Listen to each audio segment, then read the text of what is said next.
The Boeing 737 had been in the air for about an hour, cruising smoothly through the clear afternoon sky. Row 14, Seat C. That's where 12-year-old Darnell sat, his nose buried in a dog-eared copy of a fantasy novel he'd borrowed from the school library. This was his first time flying alone, and despite his initial nervousness, he was actually enjoying it. His grandmother was waiting for him in Los Angeles, probably baking his favorite chocolate chip cookies right now. The thought made him smile. Darnell shifted in his seat, trying to find a more comfortable position. His backpack was wedged under the seat in front of him, and he remembered he'd packed some snacks his mom had given him. Reaching down carefully, he stretched his arm to grab the bag. His elbow accidentally bumped the back of the seat in front of him. Just a light tap, really. Nothing major. But apparently, it was enough. The man sitting in seat 13B spun around so fast that Darnell actually jumped. His face was red, twisted with an anger that seemed way too big for such a small accident. Gerald Patterson looked like the kind of man who was always annoyed about something. His tie was loosened, his collar unbuttoned, and there was a half-empty glass of whiskey on his tray table. "Watch what you're doing back there," Gerald snapped, his voice sharp and loud enough that nearby passengers looked up from their phones and magazines. Darnell's heart started racing. "I'm sorry, sir. I didn't mean to." "You kids today have no respect," Gerald interrupted, his words slightly slurred. "Always making noise, kicking seats, bothering people who just want some peace and quiet." "I really didn't mean it," Darnell said quietly, feeling his face getting hot. Other passengers were definitely watching now. He hated being the center of attention like this.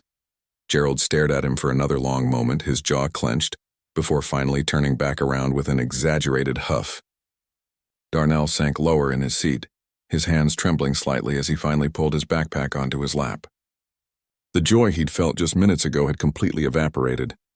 He tried to focus on his book, but the words blurred together on the page. 20 minutes passed.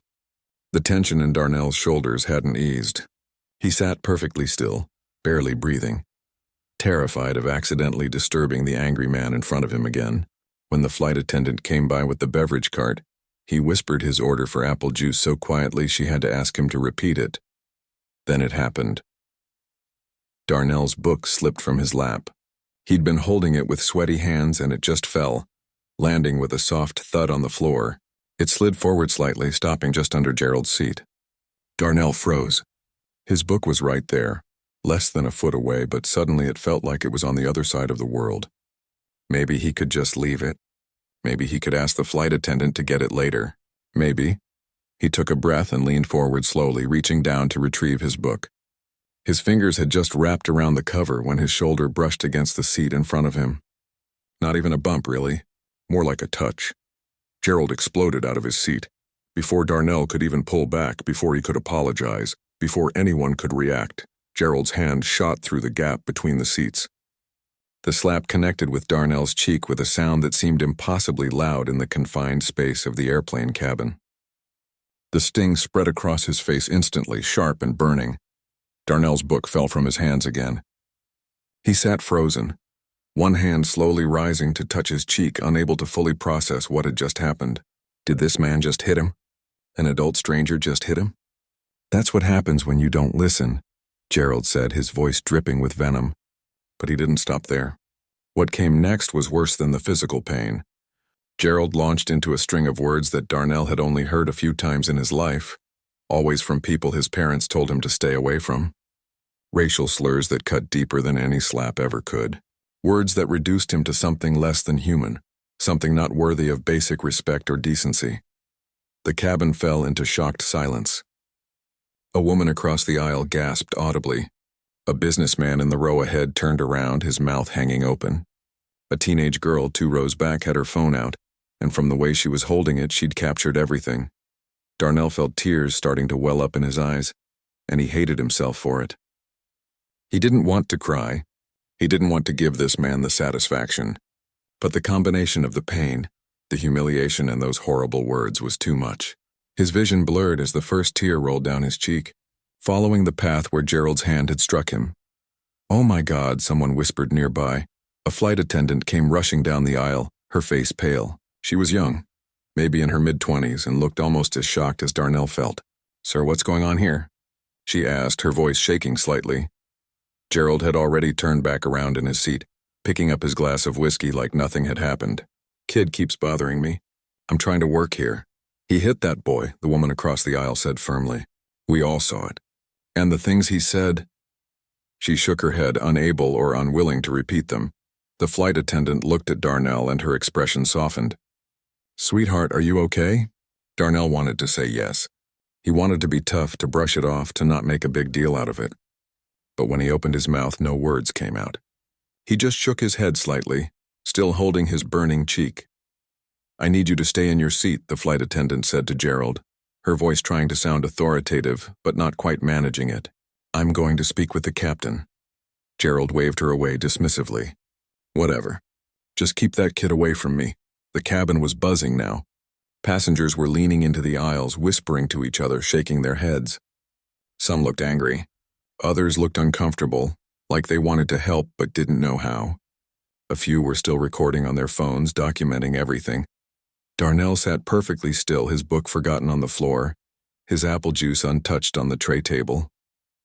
His cheek throbbed with each heartbeat. But worse than the physical pain was the feeling spreading through his chest, a mixture of shame, fear, and confusion. What had he done to deserve this? He'd just been trying to get his book. He was just a kid on an airplane reading and minding his own business. The flight attendant returned with another crew member, an older woman who looked more composed. They spoke in hushed tones near Gerald's seat while casting concerned glances back at Darnell. But their presence didn't make him feel safer. If anything, all the attention just made everything worse. Darnell stared out the window at the clouds passing by below, wishing he could disappear into them, wishing he was anywhere but here. The flight still had 2 more hours to go, and right now that felt like an eternity. He had no idea that in just moments, everything was about to change, that someone 2 rows back had been watching the entire incident unfold, and that unlike everyone else who was just whispering or recording, this person was about to do something about it. 2 rows behind the commotion, Diana Chen had seen everything. She'd been reviewing case files on her laptop when the first confrontation happened. Glancing up just in time to see the angry passenger snap at the young boy, she'd gone back to her work, assuming it was just another irritable traveler having a bad day. But when that slap echoed through the cabin, followed by those disgusting words, something inside her ignited. Diana had spent 15 years as a civil rights attorney. She'd walked into courtrooms where judges tried to intimidate her. She'd faced down corporate lawyers who thought they could bully her into backing down. She'd represented families who'd been told to just accept injustice and move on. And in all those years, one thing had become crystal clear to her: silence, in the face of wrong, was just another form of participation. She closed her laptop with a decisive click. The flight attendants were still huddled near the front, whispering urgently to each other but not really doing anything. The other passengers were doing what people usually do: watching, recording, shaking their heads but staying in their seats. Everyone waiting for someone else to handle it. Well, Diana wasn't the waiting type. She unbuckled her seatbelt and stood up. At 5'3", she wasn't physically imposing, but there was something about the way she carried herself that made people pay attention. Her mother used to say she had the same energy as a firecracker: small package, big impact. Diana moved past the passengers in her row and walked purposefully down the aisle. She could feel eyes on her, hear the whispers starting up again. A man in a business suit gave her an encouraging nod. A mother holding a baby mouthed thank you as she passed. When she reached Darnell's row, her heart clenched. The boy was trying so hard not to cry, his hand still pressed against his reddening cheek, his shoulders hunched inward like he was trying to make himself smaller. She'd seen that posture before in her own nephew after he'd been bullied at school. It was the physical manifestation of humiliation and fear. Diana gently placed her hand on Darnell's shoulder. He flinched slightly, then looked up at her with those tear-filled eyes. "Hi, sweetheart," she said softly, crouching down to his eye level. "My name is Diana. I'm an attorney, and I saw what happened.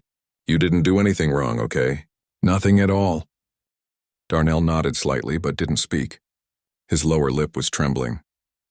Diana stood back up and turned her attention to Gerald, who was still sitting in his seat like he was king of the world, sipping his whiskey without a care. Her voice changed completely. No more softness, just cold, hard authority. "Sir, I need you to understand something very clearly. Her voice carried through the cabin, and she made sure of it. Every word was deliberate, every syllable measured. What you just did constitutes assault on a minor. Under federal law, that's a serious crime. Add to that the fact that we're on an aircraft, which makes this a federal offense, and you're looking at potential charges that could put you in prison for years. Gerald barely glanced at her. Lady, mind your own business. The kid was bothering me.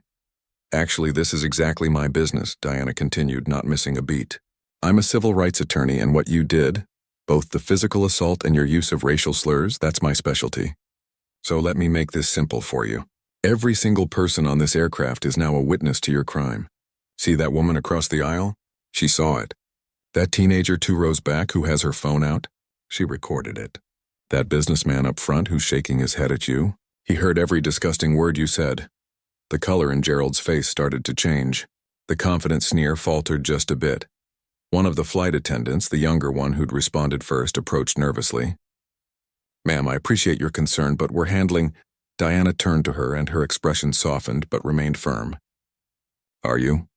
Because from where I'm standing, a child was assaulted 3 minutes ago, and the perpetrator is still casually drinking alcohol in his seat. Has the captain been informed? Have you documented the incident in writing? Have you collected witness statements? Has anyone even checked on this boy's injuries? The flight attendant opened her mouth, then closed it again. She looked flustered, out of her depth. I was about to... Then let's do it now, Diana said, her tone becoming more collaborative. I'm not trying to make your job harder. I'm trying to help you do it right. This isn't just a passenger dispute. This is a federal crime. And if it's not handled properly, your airline could face serious liability. The older flight attendant, who'd been watching from a few feet away, stepped forward. Her name tag read Patricia, and unlike her younger colleague, she seemed to have more backbone. You're right. Completely right. We need to document everything. She looked directly at Gerald. Sir, I'm going to need you to move to a different seat for the remainder of the flight. I paid for this seat, Gerald protested, but his voice had lost some of its earlier aggression. Reality was starting to sink in. And you forfeited your right to it when you assaulted another passenger, Patricia said firmly. You'll be moving to the back of the aircraft where a crew member will monitor you until we land. And just so you're aware, the captain is contacting authorities right now. They'll be meeting us at the gate. Gerald's face went pale. That's ridiculous. I barely touched him. Diana pulled out her phone. I have the contact information for 3 civil rights organizations on speed dial. I also have the direct number for a reporter at the LA Times who specializes in discrimination cases. Would you like me to call them right now? Or would you prefer to cooperate quietly? For the first time since the incident began, Gerald looked genuinely rattled. He stood up, grabbing his things roughly, and muttered something under his breath as Patricia escorted him toward the back of the plane. Diana watched him go, then immediately turned her attention back to Darnell. She sat down in the now empty seat next to him. Hey, can you tell me your name? Darnell, he said quietly, his voice barely above a whisper. Darnell. That's a good name. Strong name. Diana smiled warmly. Listen, I know that was scary, and I know it probably feels like the whole world is watching you right now, but I promise you, you're safe now. That man can't hurt you anymore. Is he really going to jail? Darnell asked, a mixture of hope and disbelief in his voice. If I have anything to say about it, yes. But more importantly, are you okay? Does your cheek hurt? Do you feel dizzy or nauseous? Darnell touched his face gingerly. It stings, but I'm okay, I think. Patricia returned with a first aid kit and an incident report form. I'm so sorry this happened to you, young man, she said sincerely. We're going to take care of you for the rest of the flight. Anything you need, you just ask, okay? Diana pulled out one of her business cards and handed it to Darnell. This has my phone number and email. I want you to keep this. When we land, I'm going to talk to whoever's picking you up and explain what happened. And if you or your family need any help, legal help, support, anything, you call me. Day or night. I mean that. Why are you helping me?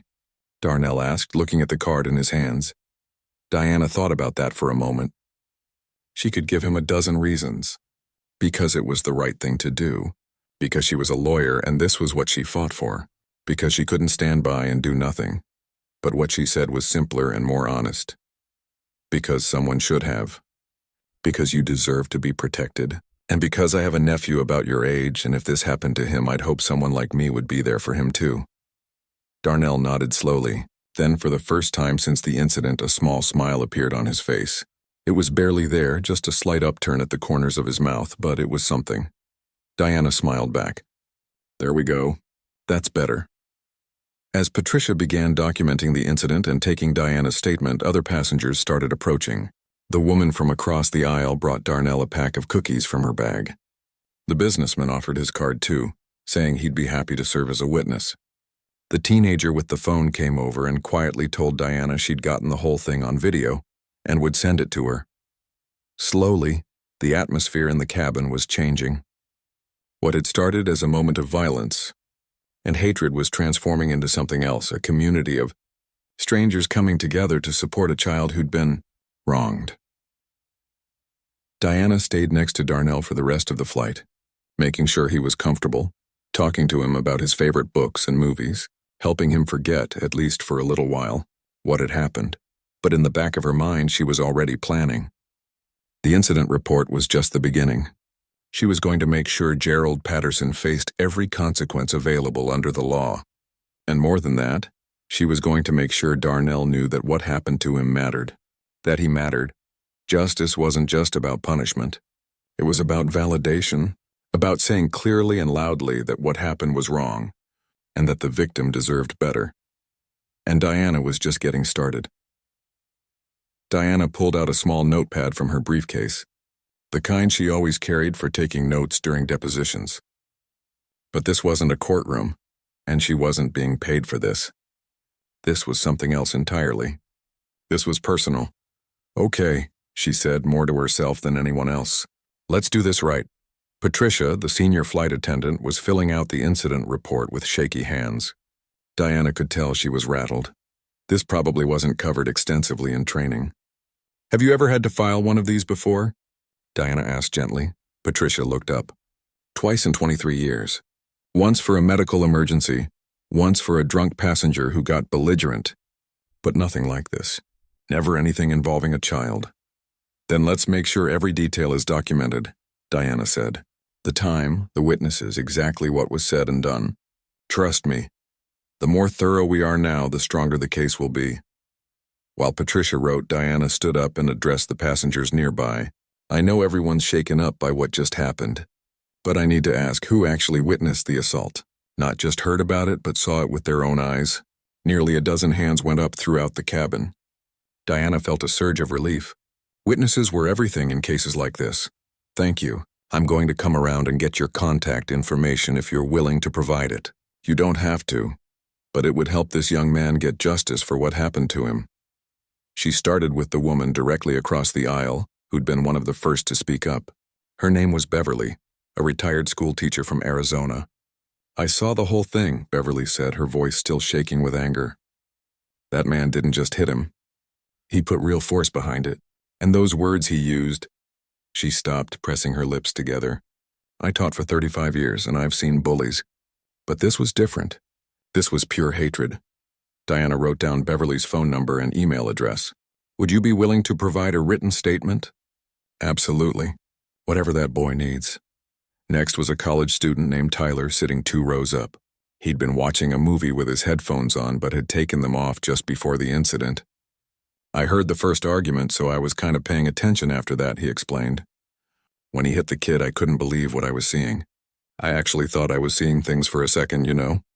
Like, did that really just happen? Did you record any of it? Diana asked. Tyler shook his head. No, but I saw Jess back there did. He pointed to the teenager Diana had noticed earlier. Diana made her way to Jess, who was clutching her phone like it held precious evidence. Which Diana supposed it did. Jess couldn't have been more than 17, with purple streaks in her hair and multiple ear piercings. Hey, Diana said, sitting down in the empty seat next to her. I heard you got video of what happened. Jess nodded quickly. I was already on my phone when it happened. I was texting my friend and then I heard him yelling, so I hit record. I got everything. The slap, the words he said, all of it. That's incredibly helpful, Diana said. Would you be willing to share that video?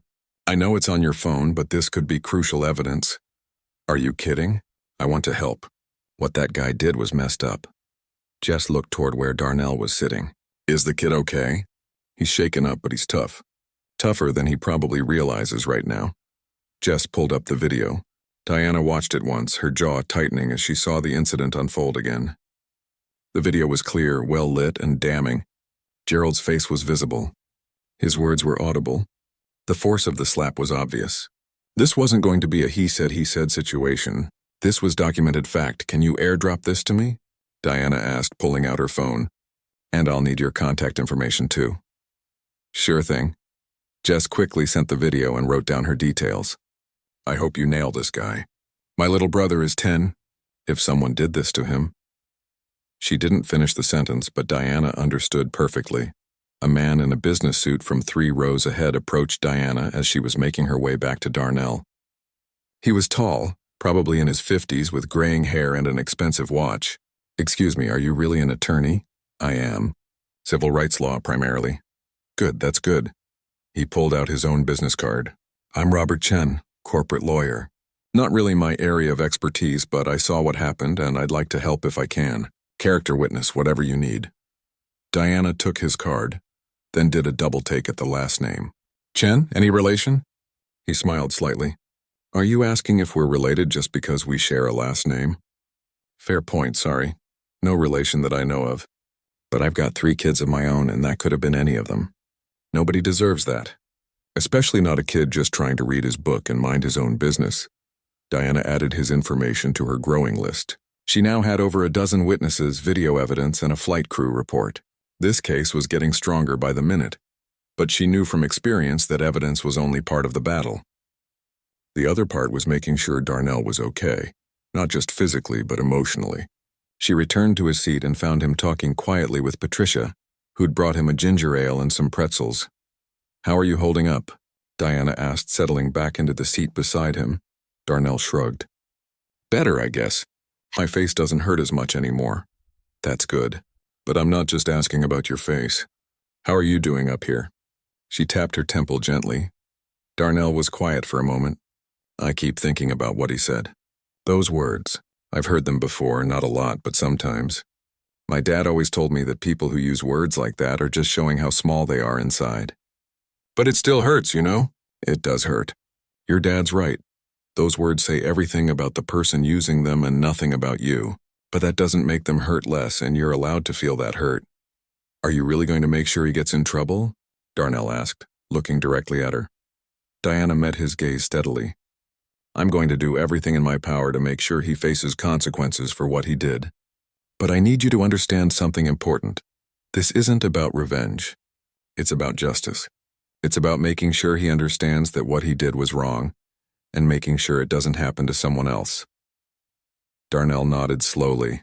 My mom's going to freak out when she finds out. She probably will, Diana admitted. Moms tend to do that when their kids are hurt.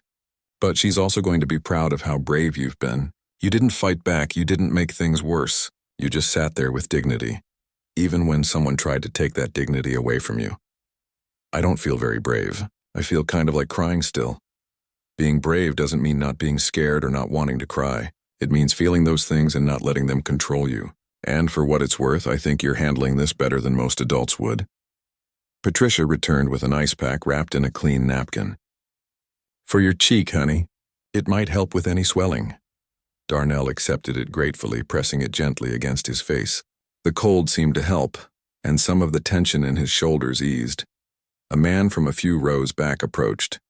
A black father traveling with his own son, who looked about 8 or 9. Hey, little man, he said to Darnell. Mind if we sit with you for a bit? Darnell shook his head and the father and son squeezed into the row. The father extended his hand. I'm Andre, and this is my son, Christopher. We just wanted to check on you and let you know you're not alone up here. Christopher, who'd been shy until now, spoke up. That man was really mean. I'm sorry that happened to you. Thanks, Darnell said quietly. Andre looked at Diana. I recorded some of it too on my phone. Not the actual hit, but the aftermath and what he said after, if you need it. I'll take any evidence I can get, Diana said, adding his information to her list. As more passengers stopped by to offer support, something remarkable began happening. The cabin was transforming from a place of trauma into something resembling a community. People were sharing snacks with Darnell, offering words of encouragement, telling him stories to distract him. An elderly woman named Ruth, who must have been in her 70s, came by with a hand-knitted scarf. "It gets cold in Los Angeles at night," she said, even though that wasn't really true. "You take this, young man." Darnell accepted it with a genuine smile this time. "Thank you, ma'am."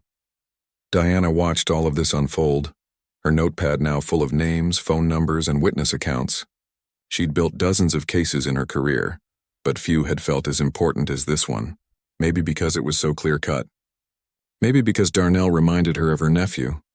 Or maybe because sometimes the universe puts you in exactly the right place at exactly the right time, and you have no choice but to act. She looked toward the back of the plane, where Gerald sat isolated and under watch. He looked smaller now, less intimidating. The weight of his actions was clearly starting to dawn on him. Good, Diana thought. Let it dawn on him. Let him sit with what he's done. The captain's voice came over the intercom. "Folks, we'll be beginning our descent into Los Angeles in about 20 minutes. Please return to your seats and prepare for landing. 20 minutes until they touch down. 20 minutes until authorities would board. 20 minutes until this situation moved from a contained incident to a full legal case." Diana looked at Darnell, who was laughing at something Christopher had said. Despite everything, the kid was going to be okay. She'd make sure of it. "You ready for this?" she asked him quietly. Darnell took a deep breath and nodded. "Yeah, I think so." "Good, because you've got a whole plane full of people who have your back, including me, and I promise you we're going to see this through to the end." The plane touched down at LAX with a gentle bump, and Darnell felt his stomach drop, not from the landing but from what he knew was about to happen. Through the small window, he could see the terminal getting closer as they taxied toward the gate. Somewhere out there his grandmother was waiting, and somewhere much closer police officers were preparing to board. Diana must have sensed his nervousness because she placed a reassuring hand on his arm. "Remember what I told you. You didn't do anything wrong. You're not in trouble. Those officers are coming for him, not you." "I know," Darnell said, though his voice wavered slightly. "I've just never really talked to police before. Not like this. I'll be right there with you the whole time. I won't leave until you're safely with your grandmother, okay?" The plane came to a complete stop, but the seatbelt sign stayed on. That was unusual. Normally, people would start jumping up immediately, grabbing their bags, crowding the aisle, but the captain's voice came over the intercom, firm and clear.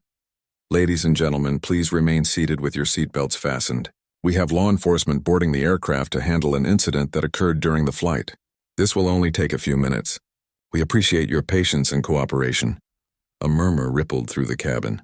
Even though most people knew what was happening, hearing it announced officially made it feel more real.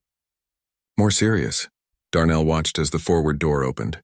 2 uniformed police officers boarded first, followed by 2 people in plain clothes who Diana immediately recognized as federal agents.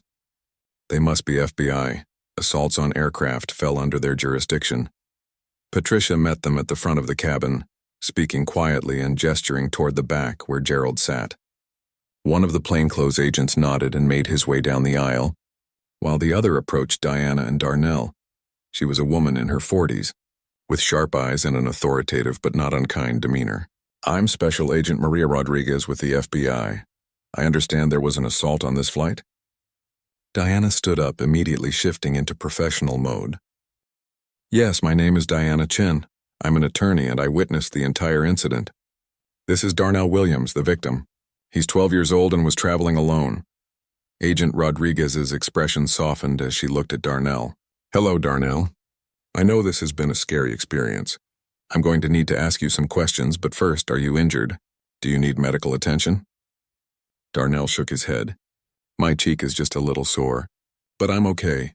May I see?" Agent Rodriguez knelt down to his level, examining his face carefully. There was still a slight redness where Gerald had struck him, though the ice pack had helped keep the swelling down. "We're going to take some photographs to document this, okay? It won't hurt, just a few pictures." While one of the uniformed officers took photos of Darnell's cheek from multiple angles, Diana could see activity at the back of the plane. Gerald was being escorted up the aisle, his hands now in handcuffs. His face had gone from red with anger to pale with fear. The reality of federal charges was clearly hitting him hard. As he passed their row, Gerald didn't look at Darnell. Didn't even glance in his direction. Just stared straight ahead, his jaw clenched tight. But Andre, the father who'd sat with them earlier, stood up as Gerald passed. "I hope it was worth it," Andre said quietly, but loud enough for Gerald to hear. "Putting your hands on a child. Real tough guy." One of the officers escorting Gerald gave Andre a look that said sit down, but there was no malice in it. If anything, the officer seemed to agree with the sentiment. Once Gerald was off the plane, the tension in the cabin decreased noticeably. People started breathing easier. A few passengers even applauded quietly as he was led away. Agent Rodriguez turned her attention back to Darnell. "Okay, I need you to tell me exactly what happened in your own words. Take your time." Darnell took a deep breath and began recounting the story. His voice was steadier than Diana expected. He explained how he'd accidentally bumped the seat the first time, how Gerald had yelled at him, how he'd later dropped his book and reached to get it, and then the slap. He stumbled a bit when he got to the part about the racial slurs, his voice dropping to almost a whisper. "Can you tell me exactly what he said?" Agent Rodriguez asked gently. Darnell looked at Diana, as if asking for permission. She nodded encouragingly. He repeated the words Gerald had used, and even though he was just reporting what happened, saying them out loud seemed to hurt him all over again.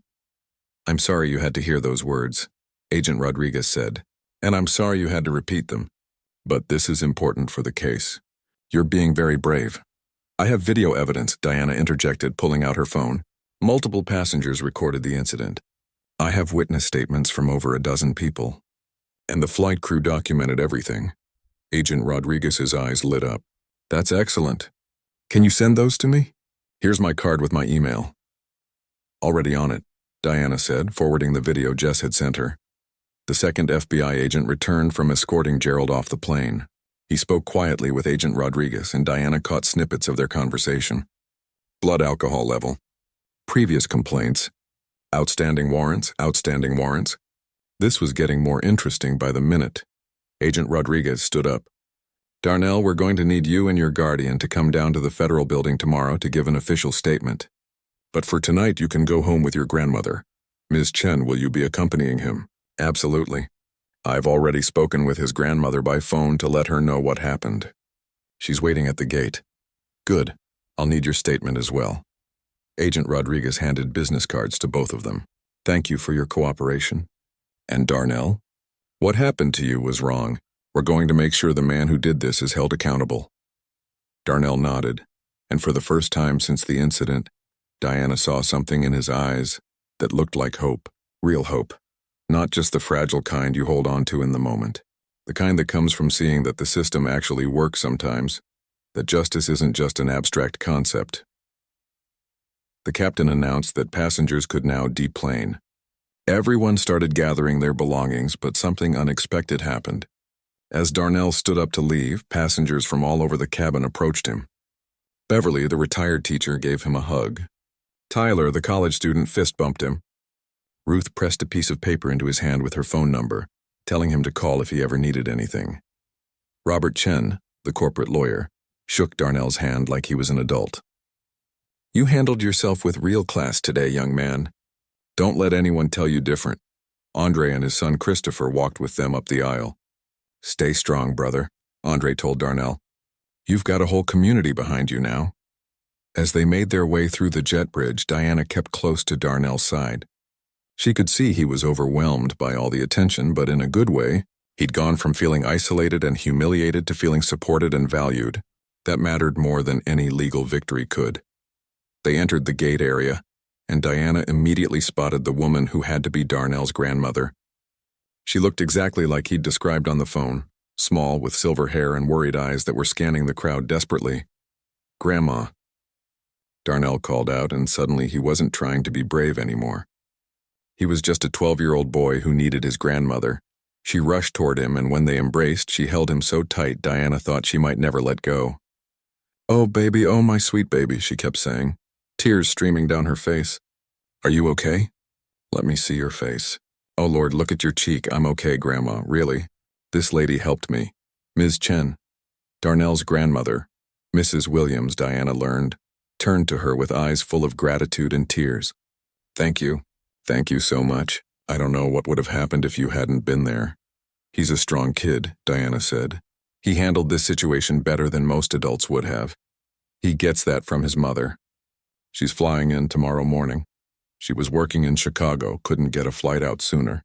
She's been beside herself with worry." Diana explained everything that had happened, the evidence they'd collected, and what would happen next. She gave Mrs. Williams her card and made her promise to call first thing in the morning. "I'm not just doing this as a lawyer," Diana said. "I'm doing this because what happened to Darnell matters. He matters. And I'm going to make sure everyone involved in this case understands that." Mrs. Williams hugged Diana then, catching her off guard. "God bless you. Truly." As they walked toward baggage claim, Mrs. Williams keeping one arm firmly around Darnell's shoulders, Diana noticed something. People were staring, not in a bad way but with recognition. Some of them had been on the flight. A few nodded at Diana or gave her a thumbs up. Word was spreading. Diana's phone buzzed. It was a text from Jess, the teenager who'd recorded the video. "Just posted about what happened on social media. Hope that's okay. People need to know," Diana smiled. She had a feeling this story was about to become much bigger than one incident on one flight. And maybe that was a good thing. Maybe Darnell's experience could spark conversations, could make people think twice, could prevent this from happening to someone else. At baggage claim, Diana helped Darnell collect his suitcase. Before she left, she knelt down one more time to his eye level. "You've got my number. You use it if you need anything at all. And tomorrow, when you go to give your statement, you tell them everything exactly as it happened. You don't exaggerate, but you don't minimize it either. You tell the truth, and the truth is powerful enough on its own." "Will I see you again?" Darnell asked. "Definitely. I'm handling this case personally, which means we'll be seeing a lot of each other." "Think you can handle having a lawyer for a friend?" Darnell smiled, his first genuine full smile since before the incident. "Yeah, I think I can handle that." As Diana walked away, heading toward her own car in the parking garage, she felt the familiar fire in her chest. The one that always ignited when she took on a case that really mattered. Gerald Patterson had made a terrible mistake today. He'd assaulted a child and used hateful words thinking he could get away with it. But he'd made an even bigger mistake. He'd done it in front of Diana Chen, and she was just getting started. 3 weeks had passed since the flight, but the story was far from over. In fact, it had grown into something much bigger than anyone expected. Darnell sat in Diana's office, his grandmother beside him and his mother on the other side. His mom had taken time off work to be here for every meeting, every statement, every step of the process. The office was comfortable, with soft leather chairs and warm lighting that made it feel less intimidating than a typical law office. "So, I have updates," Diana said, pulling out a folder thick with documents. "And they're good ones." Darnell leaned forward. Over the past 3 weeks, he'd been nervous, scared, angry, and everything in between. But today, sitting in this office with the 3 women who'd become his strongest advocates, he felt something different. He felt ready. Gerald Patterson has been formally charged with assault on an aircraft, a federal offense plus additional charges related to the hate crime nature of the incident. Diana began. The video evidence, witness statements, and his own blood alcohol test from that day made this case pretty straightforward for the prosecution. "What does that mean?" "In regular people terms?" Darnell's mother, Teresa, asked. She'd been asking a lot of questions, wanting to understand every detail of what was happening to her son's case. "It means he's facing serious prison time. The federal prosecutor I've been working with thinks we're looking at anywhere from 2 to 5 years, possibly more. Plus, he'll have a permanent criminal record. He's been placed on the no-fly list, and he lost his job." "He lost his job?" Darnell's grandmother asked. Diana nodded. "His company terminated him the day after the video went viral. Turns out this wasn't his first incident involving anger issues and inappropriate behavior. They'd had complaints before, but nothing this documented or this public." Darnell felt a complicated mix of emotions hearing this. Part of him felt vindicated. The man who hurt him was facing consequences. But another part of him felt strange about it. "Is it weird that I feel kind of bad?" he asked quietly. Everyone turned to look at him. His mother's expression softened. "Why do you feel bad, baby?" "I don't know. I mean, he deserves it. He hit me and said those terrible things. But his whole life is ruined now because of what happened on that plane. Diana set down her papers and gave Darnell her full attention. Can I tell you something important? His life isn't ruined because of what happened on that plane. His life is experiencing consequences because of choices he made. You didn't make him drink alcohol. You didn't make him lose his temper. You didn't make him put his hands on you or say those hateful words. Those were all his choices. But if I hadn't bumped his seat— Stop right there, Teresa interrupted gently but firmly. Don't you dare blame yourself for any part of this. You were a child sitting on an airplane reading a book. That's it. Everything else was on him. Mrs. Williams squeezed her grandson's hand. Your mama's right. The fact that you can feel empathy even for someone who hurt you just shows what a good heart you have. But don't confuse empathy with responsibility. You're not responsible for his consequences. Diana smiled. Your grandmother's a wise woman. Listen to her. Now there's more news. The civil case. The money part? Darnell asked. He still wasn't entirely clear on the difference between criminal and civil cases, despite Diana explaining it multiple times. Exactly. We've received a settlement offer from Gerald Patterson's attorney. It's substantial, enough to cover your college education completely with money left over. Teresa's eyes widened. How much are we talking about? Diana slid a paper across the desk with a number on it. When Teresa saw it, she gasped. That's more than I make in 3 years. It's what your son deserves. It's not just compensation for the physical assault, but for the emotional trauma, the violation of his civil rights, and the hate crime element. Patterson's lawyer knows they'd lose if this went to trial, especially with our evidence. This is actually them trying to minimize the damage. Do we have to accept it? Mrs. Williams asked. No. We could push for more, take it to trial. But trials are stressful, especially for someone Darnell's age. He'd have to testify, be cross-examined, possibly face Patterson in court. My professional opinion? This is a good offer, and accepting it doesn't diminish what happened or let him off the hook. The criminal case ensures he faces legal consequences regardless. They all looked at Darnell. What do you think, sweetheart? His mother asked. Darnell thought about it. The idea of going to court, of having to tell the story again in front of a judge and jury, of seeing Gerald's face again, it made his stomach hurt. I think I want to accept it. I don't want to have to see him again. Then that's what we'll do, Diana said, making a note. I'll inform their attorney that we accept the settlement. The money will be placed in a trust fund with your mother as the trustee. It'll be there when you're ready for college, and I'll help make sure it's managed properly. But Diana wasn't finished. She pulled out her laptop and turned it to face them. There's something else. Something bigger. After Jess posted about what happened on social media, the story exploded. It's been covered by local news, national news, and even some international outlets. People are talking about it everywhere. On the screen was a news article with the headline, Viral Video Shows Racist Attack on Child During Flight. Attorney Steps In. Below it were hundreds of comments, most expressing support for Darnell and outrage at Gerald. Some people want to interview you, Diana continued. Local news stations, a few national morning shows, even a podcast that focuses on civil rights issues. You don't have to do any of them. But I wanted you to know the option is there. Darnell scrolled through the comments. Many were from other Black people sharing their own experiences with racism, parents expressing fear for their children, people thanking Diana for stepping in. It was overwhelming. I think, Darnell started, then paused. I think maybe I want to talk about it. Not like right away, but eventually, because reading these comments, seeing all these other people who've gone through similar things, I don't want them to feel alone like I felt. Teresa looked at her son with pride shining in her eyes. When did you get so grown up? On that airplane, I think, Darnell said softly. Over the next few weeks, Darnell did do some interviews. Diana coached him through each one, making sure he felt comfortable and prepared. He appeared on a local morning show where he spoke about what happened and thanked the passengers who'd supported him. The segment got picked up nationally, and suddenly Darnell's face was everywhere. But the most meaningful appearance was at his school. The principal invited Diana to speak at an assembly about standing up against injustice and knowing your rights. Darnell sat in the audience with his classmates, many of whom had seen the video and the news coverage. When Diana finished her presentation, she did something unexpected. She called Darnell up to the stage. This young man showed incredible courage, Diana said to the packed auditorium. He could have responded with violence. He could have shut down and let fear win. Instead, he maintained his dignity. He accepted help when it was offered, and now he's using his experience to educate others.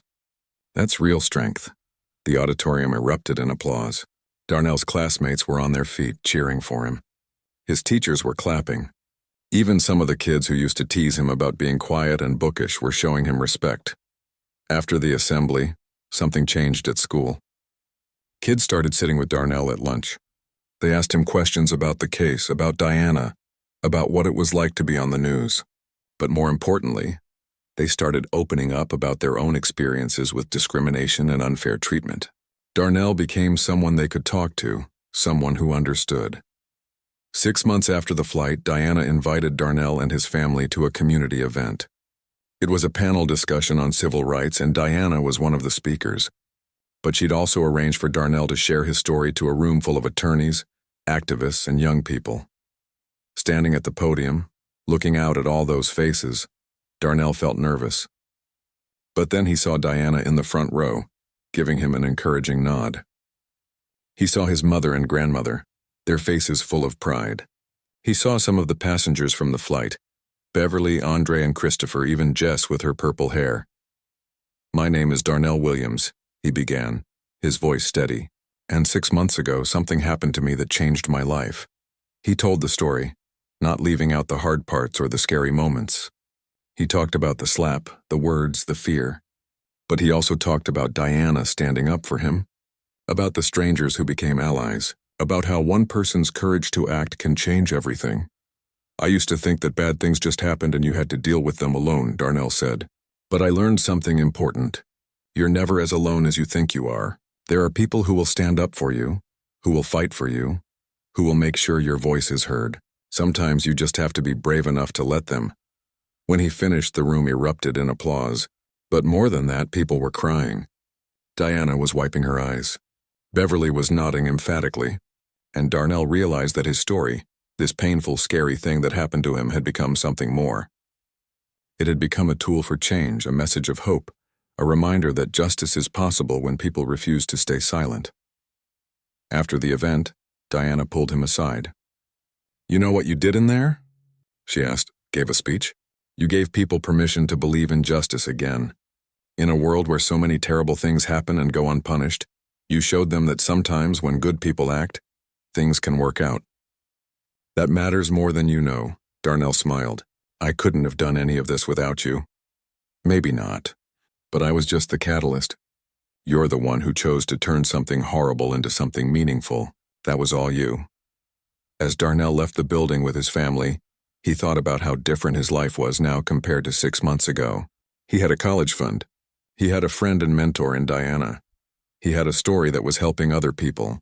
And most importantly, he had proof that when someone tries to make you feel small, there are people in the world who will stand up and remind everyone, including you, just how much you matter.